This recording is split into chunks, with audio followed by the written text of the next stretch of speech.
Meus irmãos e minhas irmãs, mais uma vez estamos aqui no canal EBD em Ação para mais uma videoaula. É a quarta aula desse terceiro trimestre de 2023 que estamos estudando a Igreja de Cristo e o Império do Mal. E a aula de hoje é a de número 4, datada do dia 23 de julho de 2023, com o título Quando a criatura vale mais que o Criador. O texto áureo está em Romanos 1:25. Pois mudaram a verdade de Deus em mentira, e honraram e serviram mais a criatura do que o Criador, que é bendito eternamente. Amém. E a verdade prática.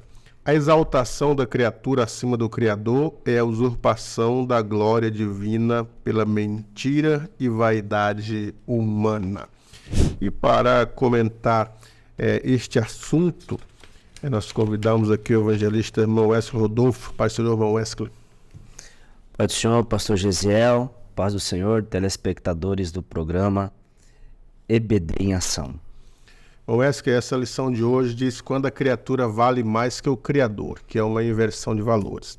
Seria o Criador para ser honrado, glorificado, exaltado como centro de todo, né? Centro de tudo.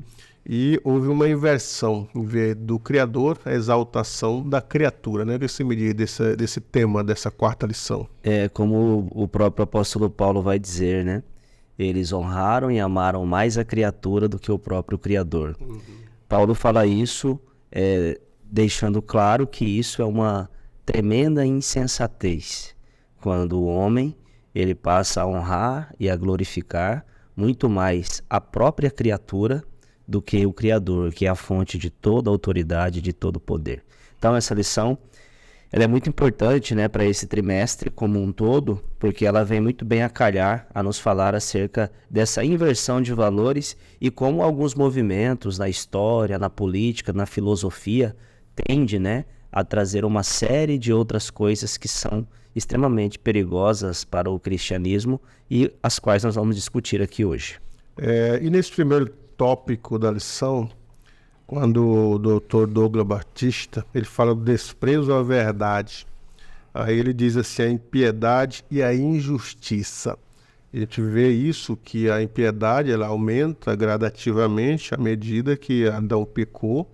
A gente já vê na sequência a impiedade aumentando, né? Lameque dizendo para suas duas mulheres, Ada e Zilá, dizendo, olha, chamou as duas e disse, matei um homem porque pisou no meu pé. Então a gente já vê um ciclo de assassinato e de bigamia também. Na sequência a gente vê que um abismo chama outro abismo. Vai chamando, né? Até o ponto de, em Gênesis 6, o Senhor Deus dizer que se arrependeu de ter feito o homem, não no sentido de se arrepender, puxa lá a vida, mas no sentido de cancelar o propósito que ele tinha com ele e fazer um recomeço, né? Exato. E quando a gente olha esse desprezo da verdade, o pastor Douglas Batista ainda comenta sobre isso no livro de apoio, tratando, né, dessa lição de número 4, quando ele vai falar que nós estamos vivendo no contexto de pós-verdade. O contexto da pós-verdade, a pós-verdade, por assim dizer, é quando os fatos não importam mais. E o que importa, na verdade, são as interpretações com relação ao fato. E isso é cunhado, né, inclusive por Nietzsche, quando diz que não existe fato. Não existe fato. Existem interpretações, né? E com isso, faz-se as narrativas em cima dos fatos para que possa então asseverar aquilo que os homens querem, né?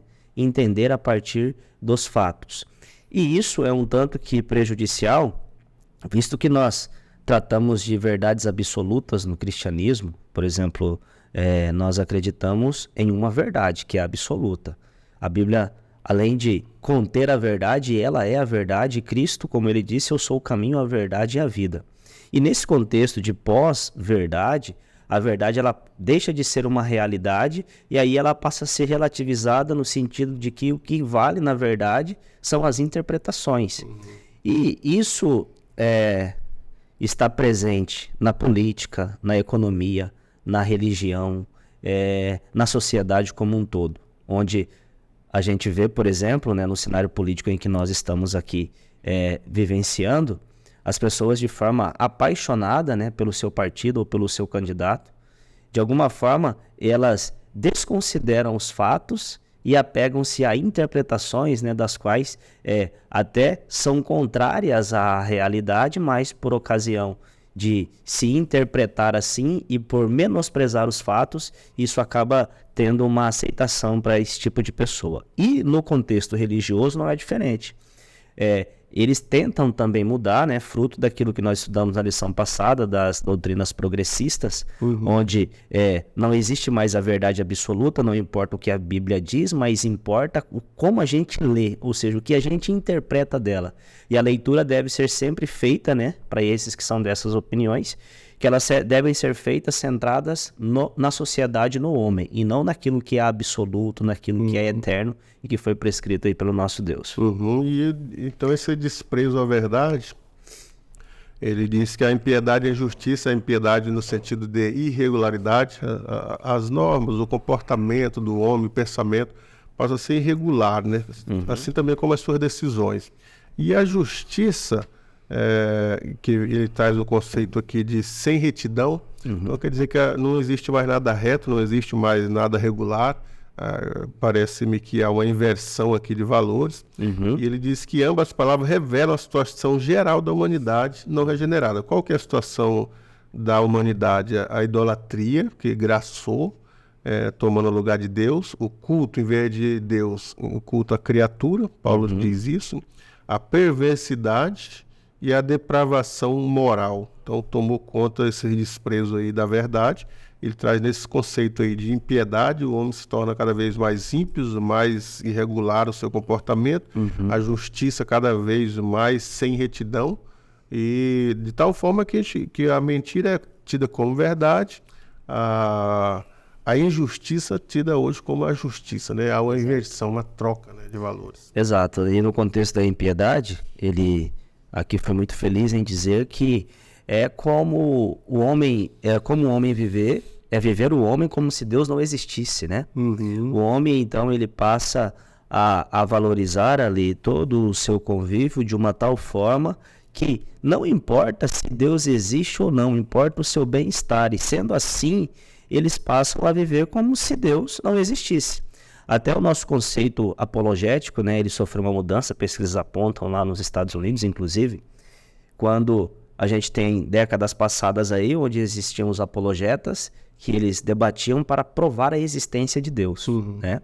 E aí a gente tem muitos nomes, né, que se levantaram nessa época aí de debates. O William Lane Craig, por exemplo, né, é um deles, onde através da ciência debatia-se, né, a existência de Deus, mas isso já é bem antigo também. Tomás de Aquino, né, já tinha ali um perfil bem apologético para falar acerca da existência de Deus. Mas hoje a gente vive num contexto onde as pessoas, elas até sabem que Deus existe, que é o que Paulo vai dizer, né? Deus, as coisas de Deus e que ele existe está muito bem dito pelas coisas que foram criadas. E o salmista já dizia que os céus manifestam a glória de Deus, o firmamento a obra de suas mãos, mas mesmo assim os homens preferem dar mais valor à criatura do que o próprio Criador. E aí o nosso contexto hoje, a nossa apologética é tratar da indiferença da sociedade, onde elas sabem, por exemplo, Deus existe. Beleza, o seu argumento ele até faz sentido de que Deus realmente possa existir, mas e daí? Para que isso serve para mim? E aí por isso que as pessoas vivem uma vida hoje impiamente, ou seja, como se Deus não existisse e não quisesse do ser humano nenhum tipo de princípios e valores e padrão do qual ele estabeleceu. Porque afirmar que Deus existe acarreta-se aí, né, uma série de outras coisas. Se Deus existe, existe um padrão. Se Deus existe, existe um Criador. E o Criador, então, vai requerer, né, das suas criaturas aquilo que ele determinou para toda a sua criação. Agora, nesse conceito aqui de sensatez humana, ele diz assim que hoje o pecado corrompeu o intelecto do ser humano caído, a razão, o raciocínio dele, a inteligência, a sabedoria. Tudo isso implica, né, nesse tanto o raciocínio, o intelecto, o conceito de verdade que o ser humano tem hoje, o ser humano caído. Suas ideologias rejeitam, pervertem e submetem à verdade de Deus. Então eles têm um conceito, assim, aquilo que Paulo diz, né? A depravação moral, a depravação total, a depravação humana, que compromete de fato o pensamento humano. Eles já não pensam, como Paulo diz, não pensam, não buscam e não entendem. Então a insensatez humana é essa, é a corrupção moral na vida do ser humano, que ele não entende mais Deus, não entende sua palavra como verdade, como você acabou de dizer aí.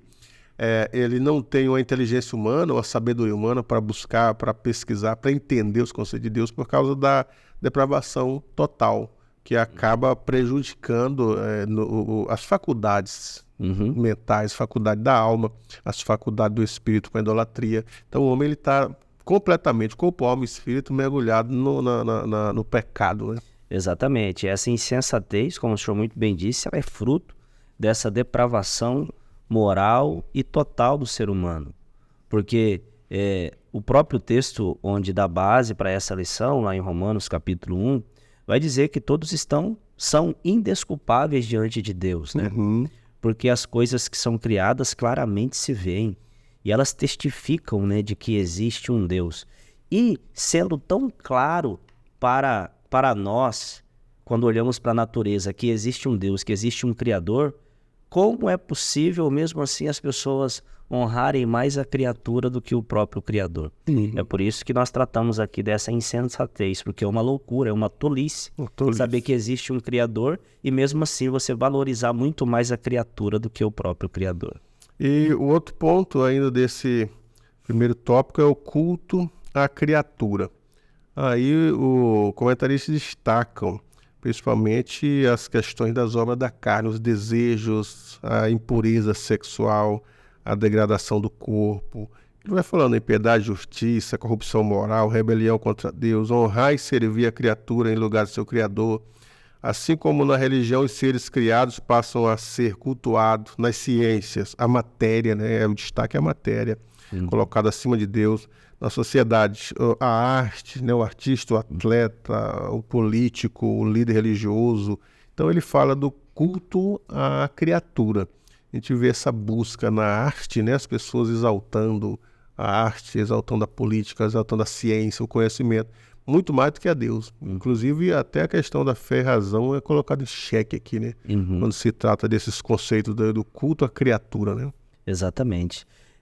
Esse culto à criatura, o apóstolo Paulo vai tratar disso, dizendo que as pessoas elas valorizaram, né, tanto mais a criatura do que o próprio Criador, e sendo assim Deus as entregou aos seus desejos pecaminosos, né? E aí elas estão à mercê desses desejos, a tal ponto de não existir nenhum freio, tanto que Deus já as julgou e as condenou a viver, né, como sendo escravos dos seus próprios desejos. E aqui nós temos um paradoxo, né? As pessoas pensam que quanto mais liberdade, mais elas podem fazer aquilo que os seus desejos querem que elas façam, né? Exato. Mas a grande verdade é que quanto mais vazão nós damos aos nossos desejos, significa dizer que mais escravos dos desejos nós somos. E é isso que acontece. Esses desejos aprisionam essas pessoas porque Deus as entregou aos seus próprios desejos pecaminosos. Tem até um teólogo de nosso tempo, reformado, mas que traz uma ideia bem bacana com relação a isso. Ele diz que, na verdade, Deus ele tira o pé do freio dessas pessoas para com os seus desejos pecaminosos. Para aqueles que estão servindo a Cristo, existe um freio que Deus ali, ele vai nos conduzindo a tal ponto que ele não nos entrega aos nossos desejos e paixões para aqueles que creem em Cristo. Nós somos pecaminosos tanto quanto, porém, nós que reconhecemos isso, Deus ele então freia as atitudes, né, desse ser humano regenerado para que ele não seja entregue às suas ofensas e pecados, aos seus desejos pecaminosos. Com esses aqui não. Eles adoram mais a criatura do que o próprio Criador e, sendo assim, Deus os entregou às suas paixões e concupiscências. E aqui a gente já vê o reflexo da condenação que essas pessoas já estão recebendo, né? Que é, inclusive, a ira de Deus. Dos céus se manifesta a ira de Deus sobre toda impiedade e injustiça dos homens. Ou seja, eles já estão recebendo no seu próprio corpo, recebendo na sua própria vida já essa ira de Deus que é sendo entregue aos seus desejos e paixões pecaminosas. Pecaminosos, exatamente. Então, nesse primeiro ponto aí, primeiro tópico, né? Esses conceitos que nós falamos aí desses 3 subtópicos. Agora, Esse segundo tópico ele é um pouco histórico, filosófico, mas que é necessário para a gente entender hoje o pensamento da pós-modernidade, principalmente em relação a Deus, a religião, a cultura, a política. Então, o autor, ele, nesse segundo tópico da lição, ele vai falar de um conceito muito estudado, principalmente nas academias, que é a revolução do pensamento humano. Quando ele fala principalmente do renascentismo, né? A renascença, aquele período ali da renascença, que ele diz ali que na Europa Ocidental, século XIV, século XVI, foi esse período aí da Renascença, que principalmente as duas revoluções, a Revolução Francesa, também temos a independência americana, que marcaram esse período aí do renascentismo, que foi um movimento cultural, um movimento econômico, um movimento social, e que marcou muito a passagem da Idade Antiga, dividindo a história, né, pré-história, a Idade Antiga, para a Idade Moderna, né? A história está nisso aí. A contemporânea, depois da Revolução Francesa, 1789, começa a Revolução Francesa. E de 789 em diante é a Idade Contemporânea. Mas o renascentismo é a mudança da Idade Antiga para a moderna, né? Exatamente. Quando renasce ali vários conceitos sobre arte, sobre a política, sobre a religião, sobre a fé principalmente, né? E veio no bojo de muitas coisas, como ele cita aqui. Ele cita o humanismo, cita o iluminismo, o pós-modernismo, o antropocentrismo. Exatamente. Então são um período que ele marcou essa era, a Renascença, até porque eles acreditavam que renasceria uma nova sociedade, renasceriam novas cidades, apesar de não ter essa renascença como estiveram, mas o conceito político-filosófico e histórico é muito abrangente hoje, né? No pensamento humano, né? Exatamente. O pastor Douglas Batista, inclusive, ele diz isso na lição e também no livro de apoio com um pouco mais de profundidade, dizendo que a característica desse movimento foi um profundo racionalismo. Tudo devia ter, então, agora uma explicação racional. Exato. E aí, passou-se, né? Houve uma transição aqui, ele vai dizer com relação a isso também, uma transição do feudalismo para o capitalismo. De uma certa forma, isso pode até trazer alguns pontos positivos, mas na sua grande maioria ele defrontou-se ali com um conceito que era o conceito teocrático, né? Onde Deus estava no centro. Com o renascentismo nasce, né, uma outra ideia de se explicar as coisas, e exatamente com um ponto racional. Se não fosse racional, não tinha como explicar, não tinha como ser verdadeiro, e muitas das questões da fé, do cristianismo, são coisas transcendentais que não tem explicação racional. E aí, por isso confrontou-se, né?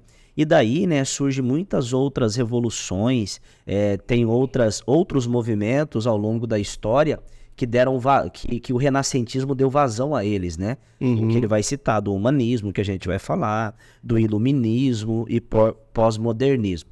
Então, o renascentismo, ele é exatamente caracterizado por isso. Tudo agora tem que ter uma explicação racional. O Deus agora passou a ser a razão, né? E aí, coisas que são elementares, a própria fé, né, que é claro que não está isenta ou ela não é antagônica à razão, mas a razão não tem explicação para tudo, a fé também não vai ter explicação para tudo. Aqui nós temos, né, o avanço, né, científico também, onde aqui a ciência ela vai ganhar também uma nova roupagem, uma nova cara, onde tudo agora tem que ser provado cientificamente, empiricamente, tudo tem que ter experimentos científicos para que possa ser então definido como verdade ou não. Esse período aí que você falou do período feudal é interessante, porque eu lembrei aquilo que a gente estava falando aqui fora das câmaras, sobre os burgos, né? Isso. É um período, Escambo, né? um período em que a moeda ainda estava surgindo, né? A moeda, antigamente, era troca, a moeda de troca era troca de produtos, né? Trocava-se os produtos, os cafés, por açúcar, por rapadura, era moeda de troca. Mas os burgos que faziam esse tipo de troca, e começou a surgir as moedas, e as moedas, cada tribo tinha a sua moeda em comum. E os burgos começam, então, era o grupo dos burgos, para falar para os nossos irmãos que estão aí, que são inscritos no canal, eram pessoas que faziam esse valor das moedas, da onde a palavra burguesia surge por causa dos burgos, né? Então eles faziam essa troca com a moeda começa a ter o valor para o empréstimo, para a compra, para a troca, para validar alguma coisa. E surge também a figura dos bancos. Então a burguesia ela surge por aí, por esse período aí do período do Renascimento. Os burgos surgem nesse contexto aí, de moeda de troca.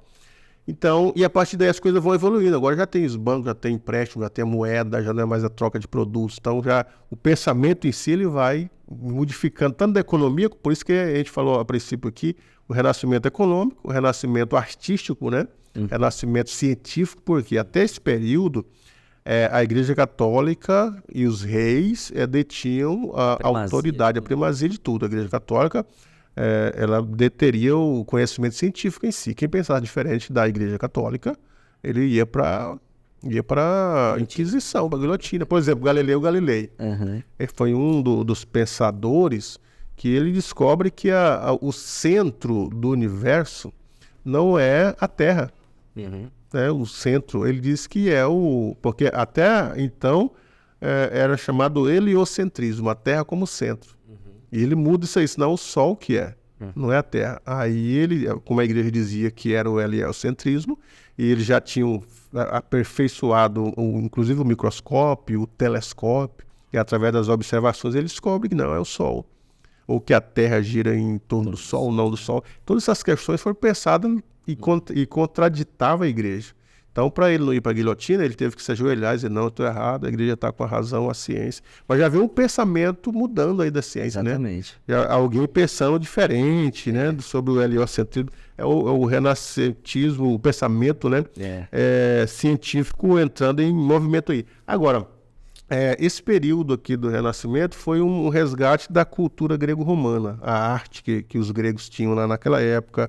A gente vê quando surge aqui no Renascimento, Leonardo da Vinci, tem até um quadro muito conhecido aí no mundo, mas é muito caro, que é a Mona Lisa.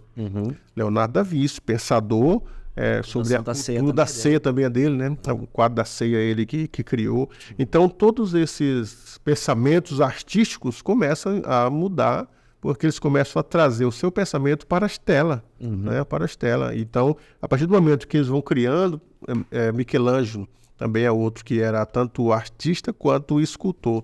Então ele começa a pintar com tela de óleo, começa a esculpiu Davi, esculpiu várias esculturas do momento ali que trouxeram muito esse conceito aí da arte, da cultura moderna, do pensamento ser colocado agora na arte, no papel, para que haja um avanço, né? Mas você falou de um ponto interessante aí, Márcio, que é o humanismo aqui, ó. Que também surge nesse conceito, porque como a gente dizia, que até então a Igreja Católica, até no período aqui, no começo da Renascença, o pensamento era teocrático. Era Deus que falava, Deus que mandava, a Igreja impôs isso, né? Nesse período. Inclusive todos esses filósofos, todos esses artistas eram católicos. Entendeu? Então eles tinham esse pensamento também da teocracia, Deus como o centro, ou teocentrismo, Deus como centro. Mas a partir do momento que eles começam a pensar e a buscar na filosofia, na história e nas ciências, então eles começam a tirar o teocentrismo e colocar o antropocentrismo. Exato. A referência deixa de ser Deus para ser o próprio homem. Para ser o próprio homem. Aí com isso muda todo o conceito de moral, né? Exatamente, muda todo o conceito de moral, porque agora as coisas elas não vão girar em torno, né, do Criador, mas da própria criatura. E perceba como a lição ela tem uma organização aqui lógica. O professor Douglas Batista aí escreveu muito bem. Foi uma parte didática aqui, né? Muito bem didática a forma como ele aqui colocou os pontos. E é exatamente isso que nós temos aqui agora no humanismo, onde ele diz, né, que a Itália foi o principal centro humanista nos fins do século XV.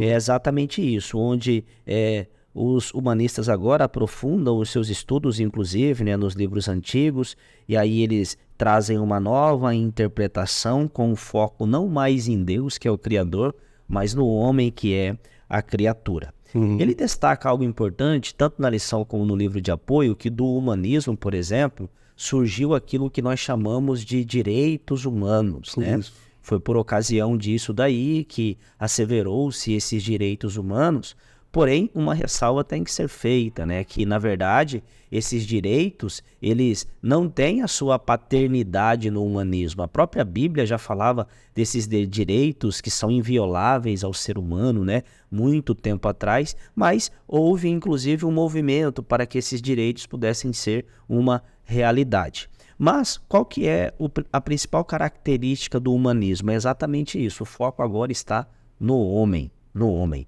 E tanto na política como na economia, na religião, né? Porque a gente está tratando dessas doutrinas dentro da própria igreja, dentro do cristianismo e como nós podemos nos defender dela. O humanismo, ele impera hoje, né? Tanto que a gente tem, por exemplo, o que é um desdobramento desse humanismo em nosso tempo, podemos dizer que é a teologia coach, onde o homem está no centro de tudo, né? Tudo é para satisfazer o homem, tudo é para agradar o homem. Deus, ele não está mais na primeira, mas nem sei em qual instância Deus está nesse aspecto coach, visto que tudo tem que ter ali uma pitada para que o homem possa estar satisfeito. Então a gente vê que esses desdobramentos, eles são variados e, inclusive, eles estão atingindo, né, a igreja de uma forma geral, e nós precisamos nos precaver com relação a isso, para extirpar, né, todo esse tipo de pensamento humanista, onde tira Deus do centro e coloca o homem. A enologia, né, algumas enologias está comprometida, né, com esse antropocentrismo, humanismo, algumas teologias também, a música, a literatura, a pregação, né, e a gente vê, como você citou aí, a economia, é o consumismo, né? O homem é motivado a consumir, é outdoor com compra de carro, compra de terreno, com passagens, com pacotes, tudo voltado para esse consumismo que, a partir do humanismo, ele surge. E também o racionalismo, né? Porque a partir do momento que as pessoas começam a entender um pouquinho da ciência, começam a questionar o pensamento teocêntrico, né? Então, já querem agora todas as questões teológicas, espirituais, querem que sejam comprovadas pela razão, pela ciência. Então aí já há o desprezo, já começa o desprezo pelas coisas teológicas, pelas coisas que não... porque a ciência trabalha com métodos, que é a observação e o experimento, principalmente, são vários, né? Eu estou citando dois aqui que eu me lembro. O experimento e a observação. Aí quando se fala de Deus, quando se fala da criação do universo, quem observou? Quem experimentou? Pode provar isso? Quem pode provar isso? Pode. Então não pode provar pelo laboratório científico, então não pode ser uma verdade, é algo relativo, é um mito. Então começa os questionamentos surgirem aí, né? E aí é por isso que, inclusive, alguns, eles vão dizer, eles querem tirar o discurso religioso de questão. Por exemplo, se não pode provar isso religiosamente, que foi Deus quem criou, eles partem de uma religião para outra, porque a ciência, nesse contexto, ela acaba sendo uma religião. Por quê? A ciência também não tem resposta racional para isso, que pode ser experimentado, mas eles preferem a ciência. Então sai de uma religião para outra. O discurso religioso, ele é religioso porque, na verdade, ele parte, né, de coisas que não podem ser ou não têm explicações racionais. Então, se religiosamente, né, Deus que criou tudo isso não pode ser provado, a ciência também não tem respostas. Tudo que se tem são teorias, né? Aí a gente tem a teoria, né, que até hoje é a coqueluche que se estuda, que o mundo passou a existir, né, através de um processo evolutivo e por aí vai. Então, a gente percebe que isso, para que então tire Deus do contexto e o foco esteja no homem, passando ou perpassando pela compreensão e pela razão humana, traz uma série de outros prejuízos, né, e uma série de outras explicações aí, elas ficam aí sem ter explicações por ocasião disso. E esse último terceiro ponto aqui do segundo tópico, o autor fala do iluminismo e pós-modernismo. O iluminismo é a idade das luzes, inclusive aí nos desenhos para as crianças, uma lâmpada, né, para expressar o iluminismo, quer dizer, saímos da idade das trevas e agora achamos o caminho. E então o iluminismo surgiu na Europa entre os séculos 17 e 18. Seus adeptos rejeitavam a tradição, buscavam respostas na razão, na ciência, no pensamento. Entendia que o homem era o senhor do seu próprio destino e que a igreja era uma instituição dispensável. Olha só, Exatamente. a igreja é uma instituição dispensável. Na pós-modernidade ou modernidade líquida, essa modernidade líquida é do Zygmunt Bauman, né? Exato. Zygmunt Bauman, que ele escreve, tem um livro dele lá, chamado Juventude Líquida. Ele fala sobre a questão líquida aí, que é uma expressão para o que é relativo. Exato. A relativizar. Hoje tudo Que é relativo. se amolda tudo. Que se amolda tudo. O líquido se amolda de qualquer forma, né? Exato. Então, o que se amolda tudo. Então, já fala de uma questão mais relativa a isso, modernidade líquida. E surge a partir da metade do século XX. Então, o sociólogo observa que a sociedade deixou de ser sólida e passou a ser líquida. Quer dizer, os valores que eram absolutos hoje são relativos, inclusive os valores morais, os valores éticos, conceitos religiosos, conceitos cristãos, tudo entra nesse bojo aí, né? Exato. E a gente percebe, né, como que as correntes, elas vão em uma esteira, né, levando a outro tipo de pensamento e ideologia. A gente falou do iluminismo, que tirou Deus do centro e colocou o homem. Agora o homem está no centro de tudo. Já que o homem está no centro de tudo, então Deus não é senhor do destino. Deus não é senhor do destino, é o homem que é agora. É o homem que é o senhor do seu próprio destino. E é isso exatamente, né, que o iluminismo veio aqui trazer e dizendo que a igreja ela poderia ser dispensável, é uma instituição que é dispensável, ou seja, ela não é essencial para que o homem, então, possa de alguma forma estar atrelado a ela, para que possa compreender o seu destino, o seu fim, o seu final, e aí a partir de então o homem ele passa a ser senhor do seu próprio destino, até porque quando você tira Deus de contexto, não existe nada além da matéria, né? Então tudo aqui é um fim em si mesmo. E aí a gente percebe como que isso ela foi valorando algumas coisas que são aqui da terra em detrimento daquelas que são eternas, né? Valorando coisas que são temporais em detrimento das que são eternas. E aí, hoje, por exemplo, né, trazendo já para o nosso contexto, pouco se ouve falar sobre céu, pouco se ouve falar sobre inferno, pouco se ouve falar sobre eternidade. E tudo aquilo que agrada aos ouvidos humanos é tudo aquilo que ele pode ganhar aqui nessa terra. E aí não importa se seja com a política, se seja com a economia, se seja com a religião. Tudo aquilo que vem trazer um bem-estar aqui nessa terra é benquisto por essa sociedade e por esses braços aí, né, do cristianismo, por assim dizer. E a questão é da pós-modernidade, onde nós estamos vivendo numa sociedade completamente líquida, como o senhor muito bem disse aí. E nessa sociedade líquida, tudo é líquido, né? Que é contrário com aquilo que é sólido. Absoluto, né? Aquilo que é absoluto, aquilo que é sólido. Se tudo é líquido, tudo está ali em uma certa movimentação que ela vai coadunar-se, que ela vai amoldar-se a tudo aquilo que pode, né, de alguma forma aí trazer novas experiências aos homens, e por isso agora eles têm que estar abertos a todos para que eles possam se adaptar exatamente, inclusive com esses novos conceitos. E isso também vem a ser um problema, porque nós trabalhamos com coisas que são absolutas, atemporais, que são eternas. A gente fala sobre a verdade absoluta, né? Exatamente. Inclusive a Charles Cosnas Peirce, nesse contexto de iluminismo e pós-modernidade, escreveu aquele livro, A Verdade Absoluta.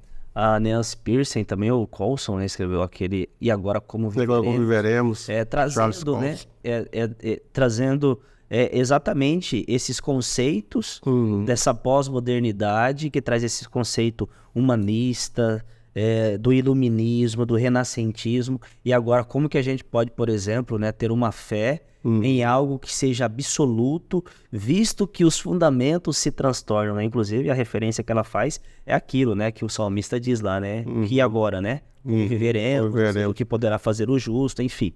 Então, esse é o ponto. Nós tratamos e trabalhamos com aquilo que é absoluto. E esse tipo de movimento, iluminismo, pós-modernidade, tende a desconstruir essas coisas, né? Lembrando também de uma outra obra de Nancy Pearce, O Cristão na Cultura de Hoje. Logo após que ela lançou Verdade Absoluta, ela lançou O Cristão na Cultura de Hoje, um livro muito bom, falando dessa cultura do hedonismo, do humanismo. E aqui, a gente não falou do hedonismo, que é a busca do prazer pelo prazer, que já é o contrário do que é antes, na época dos dos monges, né? Que os monges preferiam viver isolados na sociedade, viver longe dessa modernidade, desse pensamento filosófico, e viver uma vida de jejum, que era pão e água, que era o ceticismo. E então já o hedonismo já é o contrário do ceticismo. Já é a busca mesmo pelo prazer, a valorização do eu, a valorização do dinheiro, a valorização da vida acima do Criador, né? Que é o hedonismo. O prazer pelo prazer, a busca por isso, né? É um monte de ismo que chega a embriagar. Porque vem o consumismo, vem o consumismo, vem o hedonismo, vem o narcisismo. E vem o pragmatismo, né? Que aí tu tem que dar certo, o que dá certo é o correto. Enfim, e o hedonismo é exatamente isso, né? O prazer como fim em si mesmo. E aí o hedonismo, ele passa a ser um deus, né? O deus do prazer, onde tudo que o homem faz, inclusive um dos lemas, né? Um dos lemas da nossa sociedade moderna é: se te faz bem, não tem problema. Não tem problema nenhum. Se te faz bem, faça. Exato. Mas bem em que sentido, né? Em que aspecto? Então esse é o ponto. E tem um outro aqui também, pastor, que é o narcisismo. O narcisismo é aquela ideia, né? Onde o homem, ele se admira tanto com a sua autoimagem, a ponto dele se afogar, né, nesses elogios a si mesmo, e ele depender disso, inclusive, como se o mundo girasse em torno dele, né? Exato. E a autolatria, né, a adoração à autoimagem, né, a idolatria à autoimagem, ela só o hedonismo, por exemplo, só é possível por conta disso. Porque o hedonista, que é também que pratica a autolatria, a adoração ali da própria imagem, né, idolatra a sua própria imagem, ele é amante dos deleites, ou seja, ele tem que satisfazer todos os seus desejos e deleites, e por conta disso, tudo tem que girar em torno dele, né? Ou seja, se te faz bem, faça. Se te dá prazer, faça. E aí tem o egoísmo, né? Se te dá prazer, mas se prejudica o outro, mas se está me fazendo bem, eu vou fazer. Entendeu? É a todo custo, exatamente. E essa idolatria à autoimagem, Paulo, inclusive, relaciona ela ali, né, com relação ao fim dos tempos, onde haveria homens amantes de si mesmo, né? Amantes também dos deleites, e tudo isso aí está completamente... Exatamente. Avarentos, né? Ou seja, o dinheiro tem que ser só para ele, né? E aí por aí vai. Então, todas essas coisas que giram em torno do homem, do egoísmo, está relacionado aí com a idolatria da autoimagem. Esse auto-reconhecimento, e a gente pode até colocar aí marketing pessoal excessivo também. Então, entra na questão da autoimagem. Nesse segundo ponto, terceiro tópico da idolatria do coração, é a questão de alma e espírito, né? Exato. A questão da vontade, das emoções, da personalidade, dos desejos, a imoralidade, a avareza, a insensatez, soberba. Tudo isso aí é uma idolatria do coração. Quando ele fala de coração, não está falando da bomba de carne, mas está falando a preocupação com a reputação pessoal, apego aos bens materiais. E por isso que ele dá uma advertência aqui nesse tópico, quando ele diz assim: guarda a tua palavra no meu coração, a alma para não pecar. Esse tipo de pecado que a alma causa, né? As emoções indevidas, a vontade indevida, desejos indevidos, enganoso. Como ele diz, descrito, enganoso e perverso é o coração, tudo são questões interiores do homem que deve ser também tratada. Né? Exatamente. E quando se fala de idolatria no coração, a gente percebe que a idolatria, ela não é simplesmente a adoração a uma imagem de escultura, né? Exatamente, idolatria é tudo aquilo que toma o lugar de Deus. E aí pode ser você mesmo, que é o que a gente tratou ali agora há pouco, na idolatria da idolatria da autoimagem, pode ser outra pessoa, qualquer coisa que ocupa o lugar de Deus no coração do homem, isso é idolatria. Por isso que a Bíblia vai dizer que a avareza é idolatria, porque o dinheiro passa a ser o centro, então, dessa pessoa. E aí o texto vai dizer, inclusive, da Bíblia, que o amor ao dinheiro é a espécie de toda raiz, né, de males. E com essa idolatria no coração, que passa a ser muito mais sutil agora, né? O idólatra no coração, poucas vezes vai ser identificado visualmente que ele é o idólatra dentro do seu coração. Mas é sutil, mas é uma realidade da qual precisamos de tratamento bíblico. Ele vai dizer, por exemplo, o pastor Douglas Batista, que o coração é um lugar onde nós devemos guardar a palavra de Deus. Guardei a tua palavra no meu coração para não pecar contra ti. palavra de Deus é um excelente antídoto contra o egoísmo, contra a idolatria que está alojada no coração. Inclusive, tem até um pensador, acho que foi o Calvino que disse que o coração do homem é uma fábrica de ídolos e ela precisa ser tratada, por assim dizer. Tem um outro reformado que escreveu também um livro, Deuses Falsos, que é o Tim Keller, e ele fala exatamente de idolatrias no coração, das quais são sutis, que são quase que imperceptíveis, mas são coisas que tomam o lugar de Deus em nosso coração e nós precisamos vigiar o nosso coração com relação a isso. Ótimo. E foi o último, terceiro ponto do terceiro tópico. Idolatria sexual. Também é uma posição de mergulho, né? Falha no controle dos impulsos sexuais, está associada a sexualidade, imoralidade, libertinagem, ele chama de... E a Bíblia também chama concupiscência da carne, o apetite carnal exagerado, desejo exagerado, que é dominado pelo pecado sexual, né? Exato. Intencionalidade e da compulsividade. Os indivíduos são compulsivos pelo sexo e a intenção, né, direta pelo prazer, o sexo ilícito. Exato. Sexo ilícito. Então ele vai dizer que é o altar da idolatria sexual.